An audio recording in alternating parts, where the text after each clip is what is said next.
Virendra Kumar Gupta asks, are ESG funds good for 3 to 5 years investment? If one already has SIP running in 3 to 5 equity funds, would you advise investing in them? So the first thing that I'd like to point out, as I was just mentioning a while back, is that I don't think 3 to 5 years is a sufficient time horizon to build an all equity portfolio. So he should consider investing only a part of his money in equities, while the rest of the money should be in debt. That's one. Now coming to ESG as a theme for investing, ESG has been gaining a lot of prominence globally.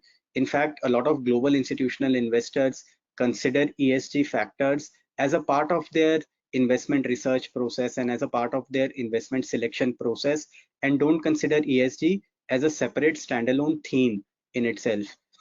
Now, the proponents or the advocates of ESG really build its case around three key dimensions. One is that ESG is looked at as a contribution towards a bigger cause, because by investing in ESG compliant companies, investors look at it as their one of the ways in which they can give back to the society and the environment. The second thing is that the advocates of ESG also propose that given that a lot of global institutional investors have started looking favorably towards ESG compliant companies, so it is generally easier for ESG compliant companies to raise capital.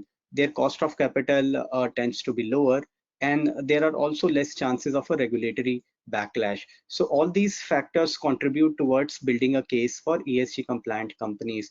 And going forward, as there is greater realization and towards responsible investing, probably the tailwinds for ESG will only get stronger from here on.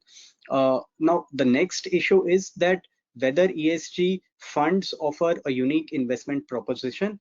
Well, maybe not, because look at this graphic on your screen where we compared the few ESG funds that are available in India right now. So we compared their underlying portfolios with those of the mainstream multi-cap funds which the same fund houses have to offer. And what we found was that there is a fair degree of overlap between the stock holdings of ESG funds versus the mainstream multi-cap funds. So the broad point is that even by investing in the vanilla multi-cap funds, you are already getting a strong ESG flavor in your portfolios at the moment. So a more prudent way for now could be to wait and watch the ESG theme evolve more fully, and maybe then take a call on whether there is a strong investment case for a standalone ESG fund in your portfolio or not.